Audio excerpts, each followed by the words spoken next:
In a move that could only be described as the apex of irony, the Trump administration has taken a firm stand against what it calls rogue bureaucrats at the Institute of Peace. Yes, you heard it right. Peace is apparently so dangerous it requires a police intervention. It seems that when peace gets a little too peaceful, the Department of Government Efficiency, or DOGE, because who doesn't love a good meme reference, has to step in and remind everyone that the only thing more unwelcome than war is bureaucracy that doesn't toe the line. The scene unfolded like a badly scripted reality show. Imagine a group of peace-loving bureaucrats, likely armed with nothing more dangerous than a pen and a cup of herbal tea, facing off against the heavily acronymed DOGE team. In the Trump administration's latest episode of The Apprentice Bureaucratic Edition, these rogue agents of tranquility were brought to heel.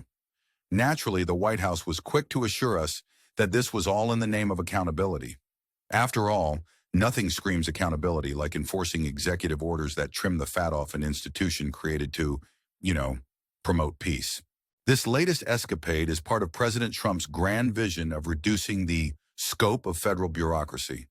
Because we all know that government efficiency is best achieved not by cutting through red tape, but by cutting out the entire agency. Who needs peace when you can have efficiency, right?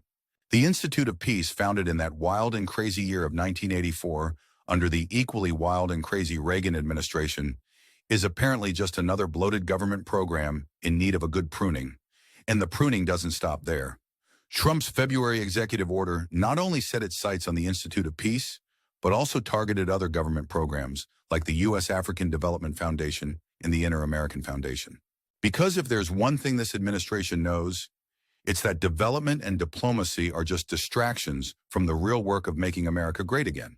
Or at least making America leaner, meaner, and a touch more isolationist. But let's not forget the pièce de résistance of this efficiency crusade, the establishment of DOGE. This newly minted department is tasked with ensuring that all federal agencies create their own DOGE teams. It's bureaucracy fighting bureaucracy with more bureaucracy, which makes perfect sense if you don't think about it too hard. It's like creating a Department of Redundancy department, just to make sure everything's redundant enough. Now, one might wonder, why all this fuss over peace and efficiency? Could it be that the Trump administration sees peace as a threat? Or perhaps it's just a convenient scapegoat for an administration that seems to revel in chaos. Either way, one can't help but marvel at the sheer audacity of branding peace as the enemy. Maybe this is just a clever ploy to keep us all on our toes, never knowing when the next executive order might swoop in to save us from the perils of good governance. Of course, not everyone sees this as a triumph of efficiency over peace. Some might argue that gutting institutions designed to foster diplomacy and development could have long-term repercussions.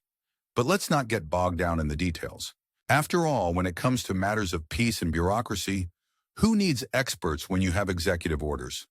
And while we're on the topic of expertise, why not take a moment to become an expert in our channel? If you're enjoying this satirical romp through the land of absurdity, don't forget to hit that subscribe button. Like what you see? Give us a thumbs up. Have a burning desire to share your thoughts on this latest chapter of bureaucratic brilliance? Drop a comment below and let us know what you think. In the end, it seems that the only thing more dangerous than a rogue bureaucrat is a rogue idea, like peace. But what do you think? Is the Trump administration's approach a bold step towards a leaner government, or is it just another example of efficiency overreach? We'd love to hear your thoughts, so be sure to share them in the comments section. As we navigate the choppy waters of irony and satire, let's take a moment to appreciate the peculiar brilliance of a world where peace needs a police escort and efficiency is enforced with an iron fist.